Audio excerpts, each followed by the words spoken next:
Pinakamataas na temperatura sa nakalipas na 11 years na itala kahapon.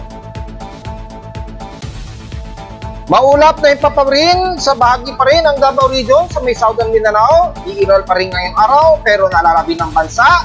Despite na may mga katamtamang kaulapan ay patuloy ang magiging maalinsangan sa buong bahagi o sa buong nalalabi ng bansa, lalo na sa hilagang bahagi ng Luzon kasama ang Metro Manila. Magat Dam, nag-normal na. Pero ang Angat Dam ay nanganganib ng mabot sa pinaka-roll curve elevation.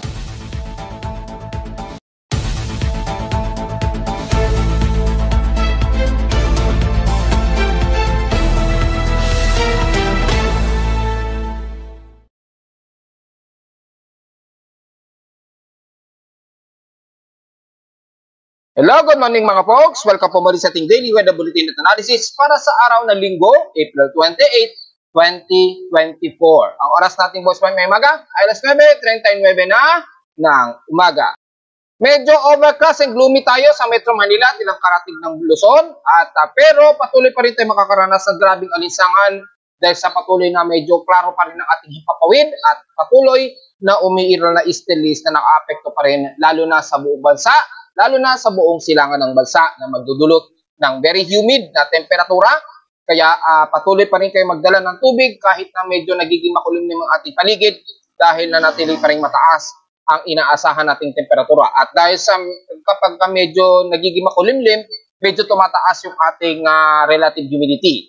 At kapag tumaas ng husto ang temperatura, ay bad news din yun dahil yung humid ay magdudulot naman ng mas mainit na alinsangan sa ating katawan. So sa ating current conditions, overcast, gloomy, medyo haze po tayo. So few clouds na nakikita natin, pero medyo mostly cloudy naman sa amin sa Caloocan. Kung makikita natin sa live CCTV snapshots, medyo overcast and gloomy po ang umiiral sa amin sa Caloocan. So inasahan sa iba't ibang bahagi ng Metro Manila mga folks, pero mananatili ang pagtaas ng ating heat index at temperatura ha. So take note yan. Sa lowest temperature na ito lang, na aking weather station, kanina 4:42 AM, nakapagtala kami ng lowest of 29.9 degrees Celsius. Kahapon, nakapagtala kami ng kauna-unahang pagkakataon na may pinakamataas na inabot sa 39 degrees Celsius. Sumarado po ito. Pero yung minimal projection error natin, nasa 38.7 degrees Celsius yung temperatura. Pero yung significant instrumental reading ay nasa 39.0 degrees Celsius na mataan ito o na-record ito kahapon ito ng 3:23 PM. Kauna-unahang pinakamataas na temperatura ito sa nakalipas na 11 taon. First time na nakapag-record ng ganito kataas ang aking weather station. So nangangahulugan lamang na nararamdaman na natin talaga ang pagtaas ng ating global temperature dahil kung babalikan natin yung global mean temperature natin at inireport ko na nga po sa inyo sa unang araw pa lamang ng April, makikita natin ay malaki po ang itinaas ng ating monthly seasonal cycle. Ayan o. Patataas ng pataas, 0.09 degrees Celsius po ang nadagdagan dito. Sa Asia naman is 66 degrees Celsius. Nangangulagan lamang pumasok po ang temperatura ng 1.45 degrees Celsius natin. Ayan, pinakamataas kasi is 1.45 degrees Celsius. Ito ay galing sa record ng Berkeley. Sumunod lamang ang, kung hindi nagkakamali, yung NOAA na nasa 1.43 degrees Celsius. At ang pangatlo ay ang Hadcross 5 section.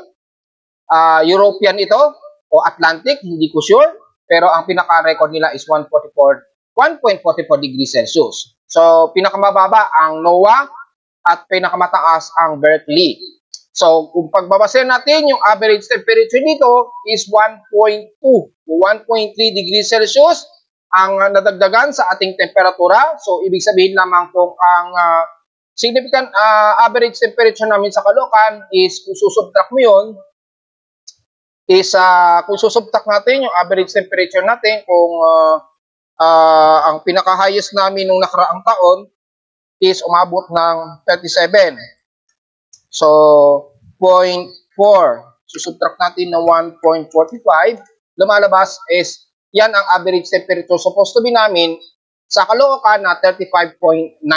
So halos 36 degrees Celsius.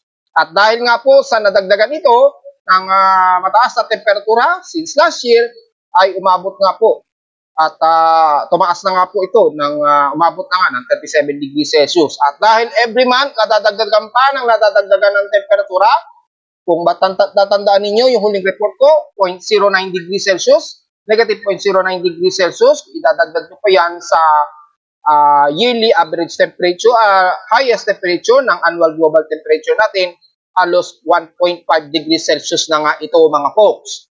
Ayan, o kung 0.66, kung pagbabasehan natin ang Asia, 0.66, so halos 1.6 degrees Celsius ang naitaas.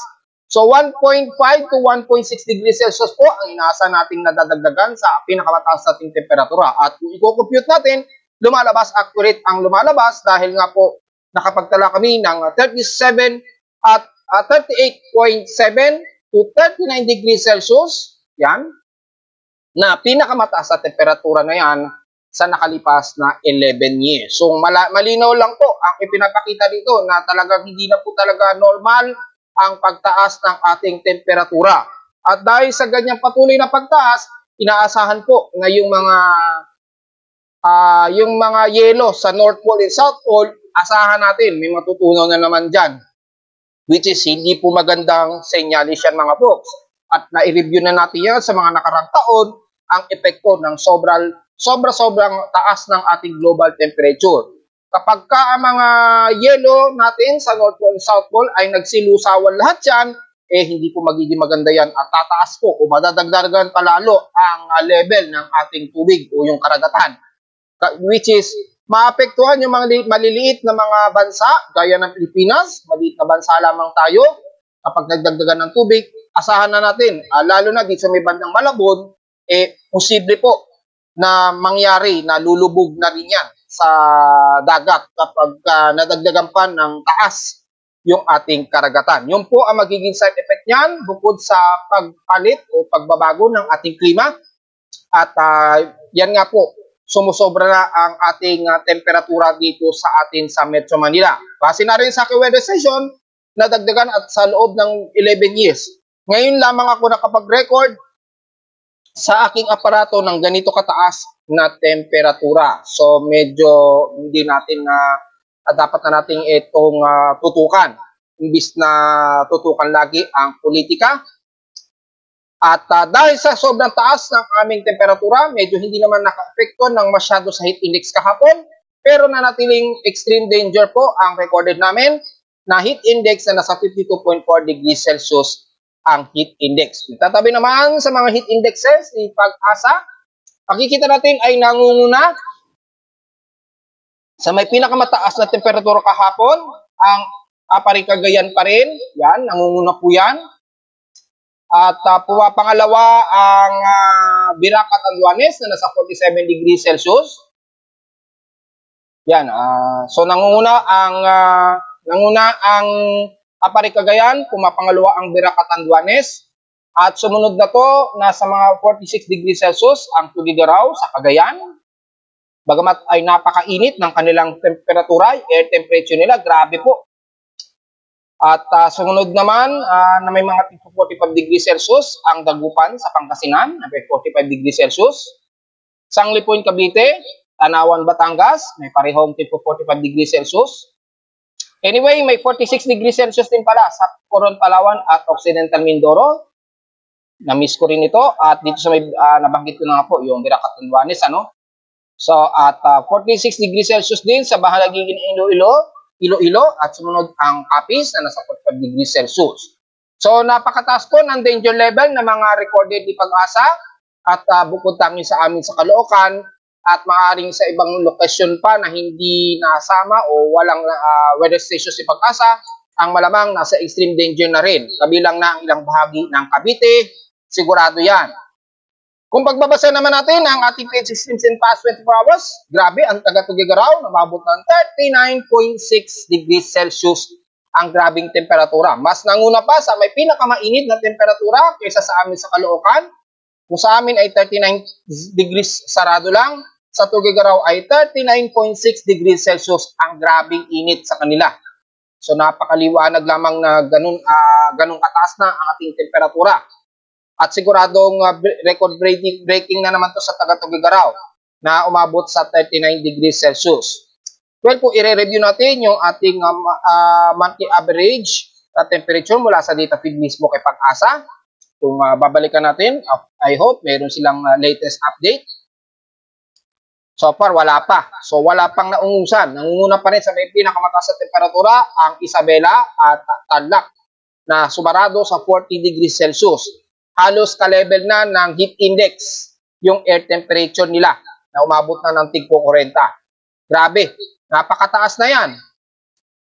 Kung titingnan natin yung historical na temperature ay ang huling naimataan ni Pag-asa according dito ay record since 1912. April 22, 1912 ay nanguna sa may pinakamataas ang Tuguegarao na nasa 42.2 degrees Celsius. So matagal na rin pala na mataas ang ating temperatura. Sa pinakalawas temperature naman sa bansa, sa Baguio City, stationary lamang sa kanila na nasa 18.4 degrees Celsius. Pagdating naman sa inulan, ang kasiguran Aurora pa rin na may inulan sa kanila na at least 10 mm lamang. At mukhang wala na kami talagang pag-asa na uulanin sa Caloocan. Then until now, wala kaming na-record na anumang pag-ulan until now. So sa ating outside humidity, nasa 72%, medyo moderate po ang ating relative humidity. Ibig sabihin lamang kapag tumaas ng gusto ating temperatura, take note, ay magiging grabe po ang ating humid. So, kapag kaganyan, ay iwasan po nating mag-workout dahil mahihirapan po kayo makapagpatuyo ng sinampay niyan at pagpatuyo ng pawis. Siguro antayin na lamang ninyo na bahagyang bumaba po yung ating relative humidity na habang mataas ang temperatura para pwede po at magiging presko tayo kahit papaano. Pero mananatiling mataas ang ating air temperature. So, take note yan mga folks. Sa ating volcanic thermal alert status, meron tayong moderate kay Taal. So, silipin natin yung status nito. Una, sa kanyang MODIS, hopefully, ay moderate lamang, stationary lamang. Kung babasahin natin yung variable radiated power, nasa 80 megawatts lamang ito, so almost stationary. At may nakitaan pa rin na magmatic intrusion kay Taal. So, kung titingnan natin, ay grabe ang magmatic intrusion. So, maging mapagmatsyag na lamang sa ating mga kabatang dyan, dahil posible pa rin ang phreatic eruption. Yung confidence na natiling 79%, so ibig sabihin very active po yung bunganga ni Taal. So malamang sa malamang ay may mga posible na namang mga pagyanig niyan. Sa ating live CCTV, mula sa CCTV mismo na Kitayimi, malapit sa Lipa, malapit sa Taal Lake, makikita natin na medyo hazy ang paligid ni Taal at inasahan na may mga binubuga itong SO2 emission. Base dito sa actual CCTV, ayan, ay makikita na medyo foggy ang area na yan. So, despite na hindi naman malawakan ang pag-release ng SO2 emission, maging mapagmatsyag na lamang at magmas po tayo, lalo na sa mga malapit dyan sa bunganga ni Taal. Kung titingnan naman natin sa latest report ni PBOX, kung titingnan natin sa latest synopsis ni PBOX, makikita natin mayroon pa rin isang volcanic tremor na namataan. Tumagal daw ito ng 4 minutes at nanatiling mababa ang kanyang SO2 emission nasa 3,380 tons a day. So, despite na mababa, nanatiling may mga ilang volcanic tremor sa paligid ni Taal. So, mapagmatsyag na lamang tayo, lalo na sa mga kabatang natin. At kung maaari, sa may mga drones na nag-vlog sa lagay ni Taal, kumuha kayo ng mga ibang samples para makita naman natin kung anong sitwasyon, kung may posible palang kasunod ito na phreatic eruption o hindi. Mas maganda ng mas maaga nating nakukumpirma. At bukod kay Taal Volcano ay meron din tayong aktibong space weather status, lalo na yung X-ray flux na M category tayo na M.3.0. Although kaninang madaling araw pa lamang ito nagtapos, ay i-review lamang natin kung gaano kataas yung M category na nirelease nito. Matik yan, galing yan sa sunspots number ng AR3656 at 360 FTPR. Although medyo hindi na to masyadong nakadirect na nakatutok sa Earth, pero patuloy pa rin ang ating forecast na posible pa rin magkakaroon ng unsettled hanggang active geomagnetic field by May 1, 2024. So, wag pa rin tayo kampante dahil patuloy pa rin aktibo ng ating solar X-ray events. At kung babasahin natin sa X-ray charts, nagsimula ito kaninang madaling araw at 5:29 AM. At nag-maximize ito kaninang 5:40 AM as M3.0 category. At nagtapos ito as M1.4 kaninang 5:49 AM kaninang madaling araw. And so far, ay kung titingnan natin sa flux graph, ay nasa R1 lamang ito o minor radio blackout ang umiral. At sa ngayon o kasalukuyan ay medyo kalmado naman na siya ngayong umaga. So hopefully ay hindi masyadong mararamdaman ito sa Earth since wala namang proton flux o solar collision o solar photon flux na ni-release. Bahagya lamang na nagkakaroon ng konting paggalaw sa kanyang 10 MeV o mega electron flux o mega electron volts sa kanyang proton flux units. So, konti lamang, hindi masyadong apektado, pero posible pa rin ang geomagnetic activity tayo at patuloy tayong nakakaranas ng mga hanggang unsettled geomagnetic field. At dahil sa nagbabounce turn na naman ng ating magnetosphere, asahan na naman ang northern lights sa ating North Pole at South Pole na makikitaan yan, lalo na ng mga taga-Canada, Maine. Typically, makikita yan at bandang Antarctica naman sa South Pole. Sa ngayon ay mababa pa naman yung aurora activity pero posible pa rin mangyari yan anytime habang umiepekto ito. So, bukod sa inospheric rays, apektado ito, ay apektado din ang ating solar wind na naglalaro at least hanggang 270 km/s yung velocity niya. So far, hindi naman masyadong mataas o sobrang taas yung velocity niya. At kung titingnan natin sa ating actual na solar wind, ay umaabot ito o minsan umaabot sa above normal speed, yung bilis ng solar wind. So typically ay maapektuhan yan yung ating magnetosphere sa Earth na magdudulot naman ng northern lights anytime. Pero hindi masyado ramdam dahil yung degradation ng absorption natin o degraded frequency ay naglalaro lamang sa hanggang 10 to at least 10 to 14 MHz yung degraded frequency. So hindi masyado apektado yung between 20 meters to 30 meters yung HF conditions, pero asahan na maapektuhan ang between 40 to 80 meters na HF condition. So between sa 40 meters hanggang 80 meters, medyo doon lang bahagyang makakaramdam ng medyo slower na internet connection, GPS coordinates, o accuracy ng mga radio transmission. Konti lamang o mga minor lamang ito, mga folks, at least may idea tayo kapag medyo nagkakaroon ng mahihinang pagbawas sa ating mga internet connection, lalo na kapag ka-abroad ang transmission.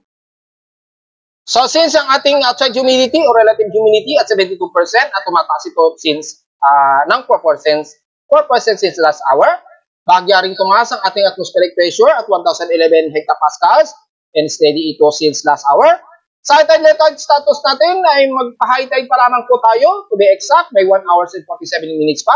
Or 11:45 AM to maximum high tide. Kung titingnan natin kung aabot po ito ng 1 meter. Yes, aabot po at 1.1 meters mga folks. So sa mga mangingisda natin dyan, may konti, pwede po kayo lumayag dyan kahit sa pangpang ng Manila Bay, di malalim-lalim po. Pero sa mga kabataan natin, lagi po nating pinapaalalahanan na magsama po kayo ng inyong mga guardian at kumari, grupo po kayo dahil delikado po sa mga malilit natin, lalo sa mga chikiting na gustong maligo sa pangpang ng Manila Bay para iwas disgrasya. Dahil malalim-lalim po ang level ng dagat sa pangpang ng Manila Bay. Aabot nga po ng 1.1 meters yan mamayang 11:45 AM. So take note yan mga folks ha. Sa almanac, sumikat ang haring araw kaninang 5:34 AM at sinasaan lulubog ito mamayang 6:12 PM. Ang ating 83% illuminated na waning gibos o liwanag ng buwan. Mamayang gabi na po ito sisikat at 10:07 PM at kinabukasan na po ito ng umaga ng 8:30 AM lulubog. At sa ating local weather outlook para ngayong linggo, bukas na po ito ng Lunes. At mukhang yan na po yung huling Lunes ng April 2024. At ngayong araw ay huling Sunday na po ng April 2024 ay magiging maulap daw at may mga posible daw na localized thunderstorms.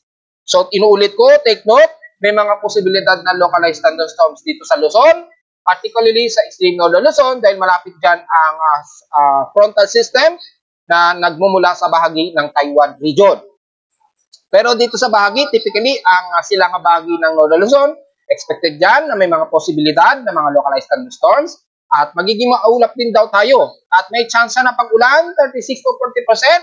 Sana dito naman sa amin ulanin dahil hindi pa kami nakakaranas ng medyo malakas ang pag-ulan mula noong April 1, 2024. Sana umulan naman lang para man lang maibsan ang gabing init sa amin sa Caloocan. Pero 36 to 40% po ang sansa daw na ulanin. Sana mangyari yan. Bukas, magiging klaro na naman ang himpapawid, pero may mga localized thunderstorms daw na posibleng maganap sa hapon.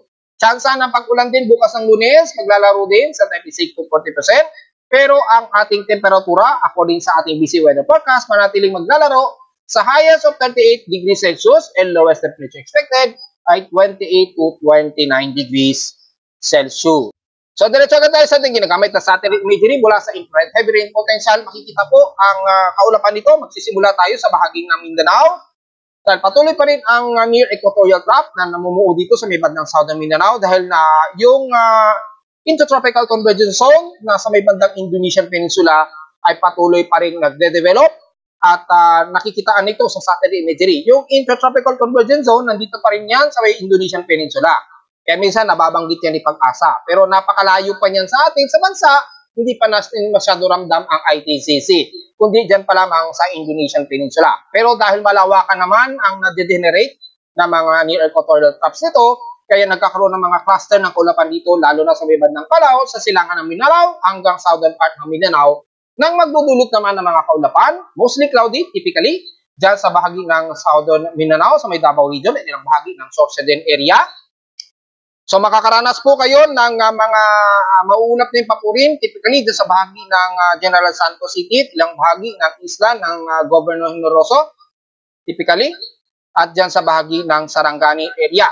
So posible pa rin kayo makakaranas ng mga kalat na pag-ulan na may mga potentially na may pagkilat at pagkulog nitong maghapon. Yan, despite na medyo humid pa rin ha, so wag pa rin po kayong magpakampante na magbilad sa tinding sikat ng araw. Dahil kung titingnan natin sa Himawari 8 ay may mga klaro pa rin ang himpapawirin sa ilang bahagi ng Cotabato, ilang parte ng Sorsogon area, Davao Oriental at Davao del Sur area.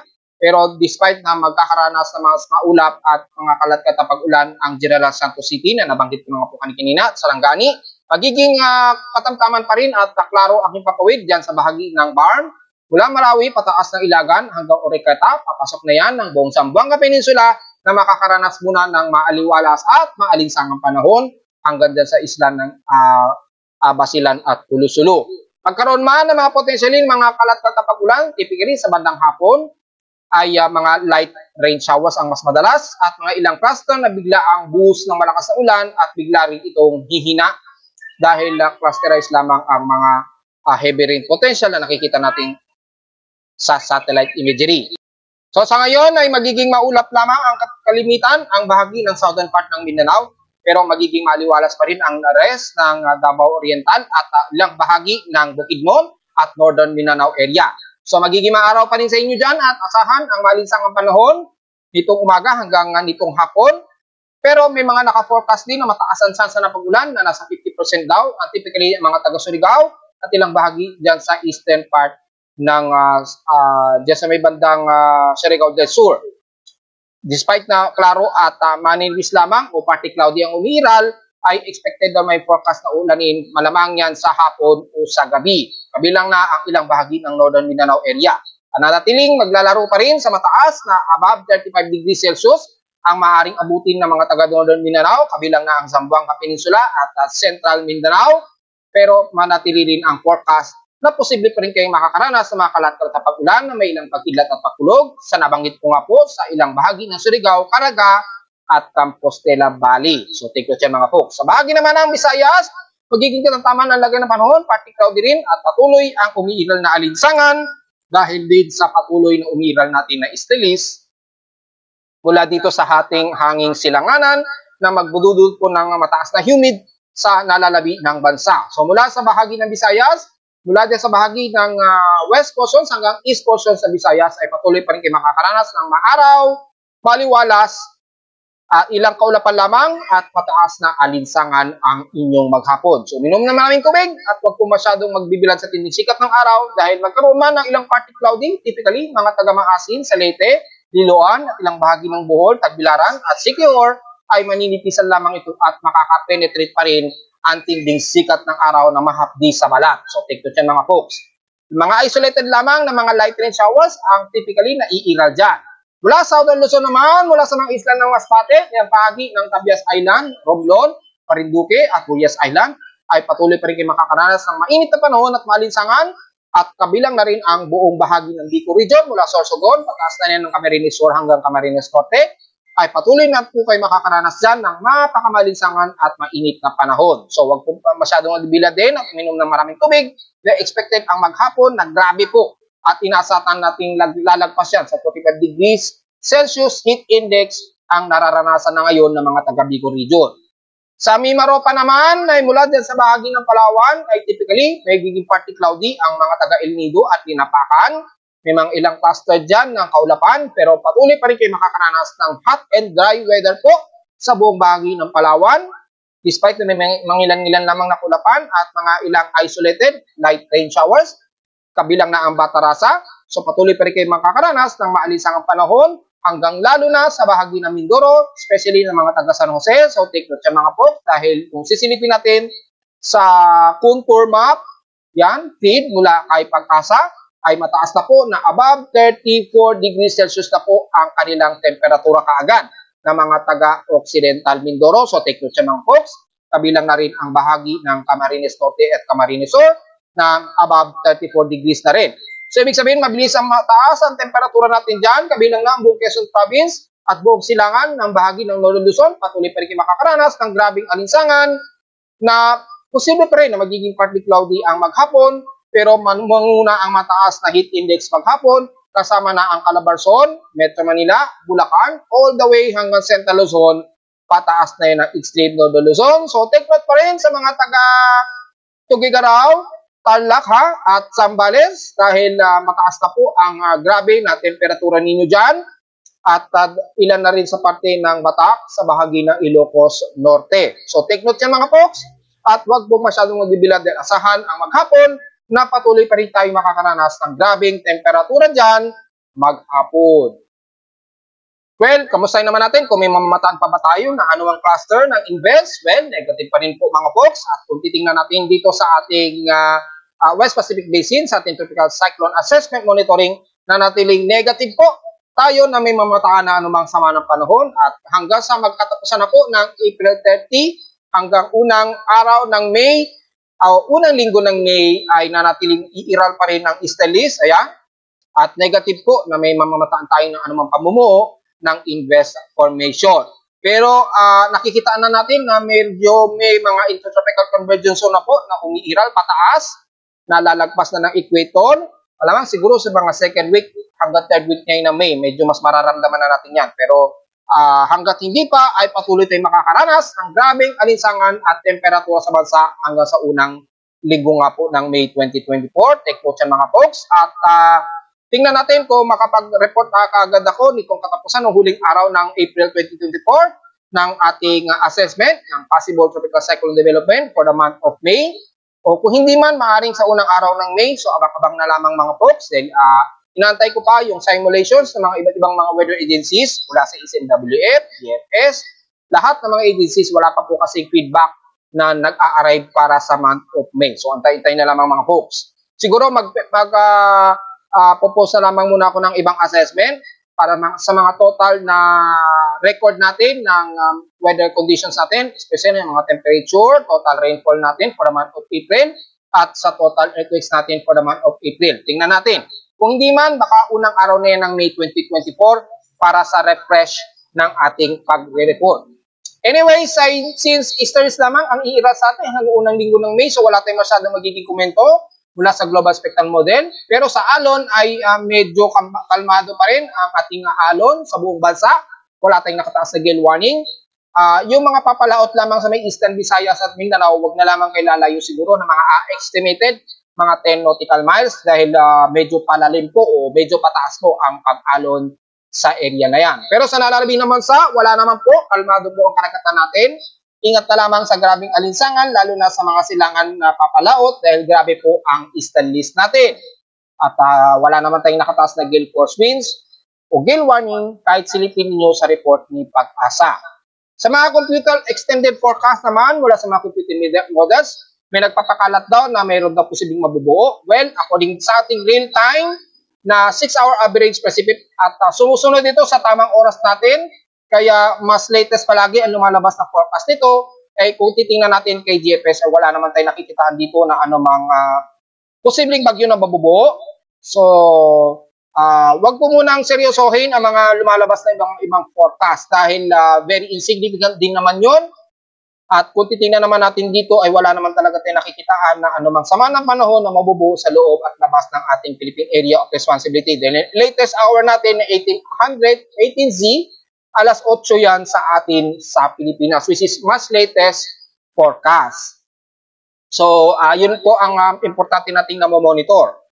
At kung titingnan natin, wala naman po. So, wala tayong magiging komento. At malamang sa unang linggo na ng May 2024, magkakaalaman kung meron na tayong mabubuo na extended forecast for possible tropical cyclone development. So, wala tayong magiging komento dito mga folks ha. Wala, negative po lahat eh. At wala tayong nakikitaan na anumang cluster ng invest formation hanggang sa unang linggo ng May. Sa status naman ng ating mga dam, patuloy pa rin ang pagbaba ng Angat Dam ha, mula kahapon sa 189.17 meters. Ngayon ay nasa 188.81 meters na lamang po ito. Halos 2 meter mahigit na lamang ang natitira para umabot sa pinaka-rule curve elevation o magti-critical level. So take note po yung mga folks, kapag pumasok na ang rule curve elevation nito si Angat Dam, ay asahan na natin magkakaroon tayo ng rotational na cut-off sa supply ng tubig. Ha? So mag-ipon-ipon na po, magtabi-tabi na po kayo ng mga extra tubig sa inyong mga tahanan dahil hindi po nagbibirog. Dahil baka mag-declare si MWSS na magkakaroon ng rotational cut-off sa supply ng tubig dahil sa loob ng 26 hours o 26 hours, 0.36 meter po ang nakakain nito. Grabe po, ang laki ng konsumo ha. So dahil dyan ay mabilis po ang pag-ubos ng remaining deviation rule curve nito. 2 meters, 2.4 meters to be exact na lamang ang natitira para pumasok ito sa very critical level na 186.67. So, nanatiling green, code green pa rin siya, pero namimiligro na po So, take note yan. At sa ibang mga dams naman natin, ay mula kay Binga Dam, mukhang nag-normalize na po itong si Binga Dam Ayan, nag-normalize na po at pumasok na sa pinaka-normalize level niya na rule curve elevation. And so far, ay hindi naman siya nababawasan. Ganon din kay Magat Dam, pumasok na siya sa pinaka-green code. Ayan. Hindi na siya nasa red code o very critical. Pumasok na siya sa halos elevated roll curve elevation niya. So medyo good news kay Magat Dam. At hopefully patuloy na sana na nadadagdagan yan o tumaas ng tumaas yung level ni Magat Dam. So sa ating monthly dam water level sa Pilipinas ay makikita natin ay ang laki ng pagbaba nitong kay Angat Dam. For the month of April, mula April 1 from 198.8 meters. Noong April 1, 2024, ngayon ay April 28, 188.81 meters na lamang. Napakalaki ng nabawas kay Angat Dam. So napakalaki ng ibinaba niya. Ayan grabe yung pagbaba ng rule curve niya. Sweeping down talaga yung kanyang graph. So napaka bad news talaga o hindi maganda ang pagbagsak ng level ng water dams kay Angat Dam. So sa nalalabi naman ito ay okay naman at kay Lamesa Dam at kay Pantabangan Dam. So medyo normal naman despite na bahagyang bumaba itong si dito pa rin si Pantabangan Dam. Ayan So si Pantabangan ay way below na siya sa level of 204.35 meters. Ayan Pero mas tutok natin sa Angat Dam dahil yan ay mostly sumusupply yan sa Metro Manila. Kung hindi ako nagkakamali, correct me na lang if I'm wrong. Ayan very sweeping down pa rin ang level ni Angat Dam. So, at least, pinaparating ko na sa ating mga kababayan na magtipid at magtabi na po kayo ng mga extra tubig para just in case mag-declare po ng rotational cut-off si MWSS, at least meron tayong reserba o meron tayong backup na tubig sa inyong tahanan mga folks. Ayan. Kay Magat Dam ay nagki-critical din at Angat Dam at hanggang sa nitong kahapon ay nag-normalize na po siya. Ayan. So, isang araw hindi. Ngayon, mula nung April 26, nag-normalize na siya. So, okay naman mga folks. Naging maganda ang status nito si Magat Dam. Pero kay Angat Dam, mukhang bad news pa rin. Tuloy-tuloy ang pagbaba at pagbagsak ng level ng dam niya. So, take note sa mga folks ha. Magtabi-tabi na po tayo hanggat maaga pa. Sa ulat din doon, since kahapon, nakapagtala tayo ng magnitude 6.6, 6.5, 6.6 dito sa bahagi ng Onin Islands, Japan. At na-post naman natin yan. Wala naman nakataas na tsunami warning dahil nung mineasure natin yung actual measurement ng ripples ng dagat ay 0.1 to 0.2 meters lamang ang itinas nito. So napakahina lamang. Since napakalalim naman ng epicentral depth nito at 446 km yung lalim, ay magandang balita at hindi naman nagkaroon ng malaking rupture sa ilalim ng dagat. Pero umabot din at least intensity 3 to intensity 4 yung lakas ng pagyanig na yan kahapon. Ayan, na-record yan ng aking seismometer. At sumunod-sunod na naman ng mga ilang paglindol mula kaninang madaling araw. So, kung titingnan natin sa world seismic monitoring natin, kung anong mga lugar na yan, since mula kaninang madaling araw ay sa may bandang Java, Indonesia po ito. At isa sa Tonga Islands, dyan sa may bahagi naman ng Indonesian Peninsula rin. So, medyo may pagyanig po ang nagaganap. Madalas, yan sa bahagi na yan ng Pacific Ring of Fire, kabilang na ang Java, Indonesia, yung mga paligid ng mga pagyanig. So, anytime ay magkakaroon tayo ng malapitang mga paglindol. Dahil paligid ng Pilipinas na nagkakaroon ng malalakas na paglindol. So, watch out po sa ating fault line sa Philippine Plate dito, sa Surigao del Sur, all the way hanggang sa silangang bahagi ng Philippine Plate, ay baka sumunod yan. So, maging alisto na lamang tayo mga folks. Dahil gumagalaw na naman ang mga Pacific Plate natin sa Southeast Asia. Kasi sunod-sunod na mga malalakas na paglindol sa paligid, Japan, Taiwan, at Malaysia at Indonesian Peninsula. Yan, sa paligid ng Pilipinas ay malalakas na pagyanig. So baka posible, anytime sumunod naman sa atin sa Pilipinas. So mag-ialisto po tayo mga folks, bago tayo makapag-report ng total earthquakes natin for the month of April. Siguro bukas na ako mag-report ng total earthquakes natin. Dahil medyo kakaunti lang naman ang naging earthquake natin ngayong umaga. Pero marami na pong mga magnitude 4.0 pataas. Nagkaroon nga tayo ng magnitude 4.8 dyan sa may northeast ng Hinatuan, Surigao del Sur pa rin. So nagkakaroon na tayo ng mga bahagyang malalakas ang pagyanig. At isa din sa bahagi ng puro Surigao del Sur po ito, 4.7, 6 km ang lalim at isang magnitude 4.5. So sa mga taga-Eastern Mindanao, kabilang ng Hinatuan o buong Surigao del Sur, ay magiging listo po tayo dahil medyo yumayanig-yanig na naman ng malakasan ang mga paglindol dyan mga folks.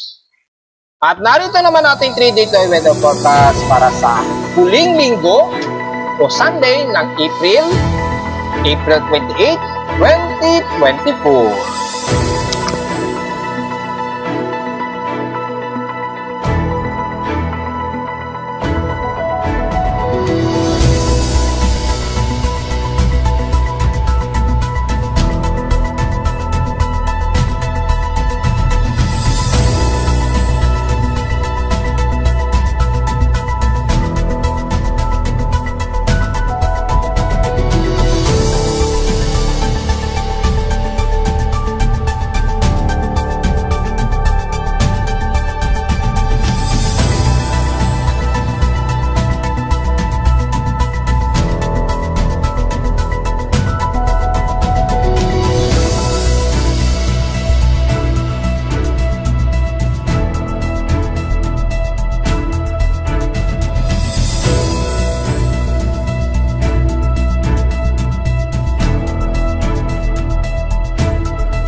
At hanggang dito na lang po ating daily weather bulletin at analysis para sa araw ng huling araw ng linggo, April 28, 2024. Huwag po kalimutan na mag-like, share, and subscribe po sa ating YouTube channel. Visit namin anytime sa ating website na www.pimoweather.com para sa iba pang detalye gusto niyong malaman na hindi ko na-report ngayong umaga. Kikita naman yan sa aking dashboard. At ngayon, medyo nagiging windy na naman tayo according sa aking weather station sa Caloocan. At visit lamang din para sa situational awareness, lalo na sa lagay ng aming panahon sa Caloocan, maging reference na rin sa Metro Manila at sa mga data feeds mula sa iba't ibang weather agencies. Maraming salamat po mga folks. At by the way pala sa mga gaganap na maisog rally dyan sa bahagi ng Bulacan, sa may poblasyon, kung dadalo kayo ay magdala po ng payong dahil magiging maaraw po at grabe po ang alinsangan na uminom ng maraming tubig at magbaon ng maraming tubig. At kung maaari, magdala po kayo ng mga payong dahil talagang babad-babad po ang tinding sikat ng araw nitong maghapon. But maging magbandang alas 4, alas 5 ay grabe pa rin talaga ang init natin yan at mataas na heat index. So yun lamang po at maraming salamat po mga folks at magandang araw po sa ating lahat.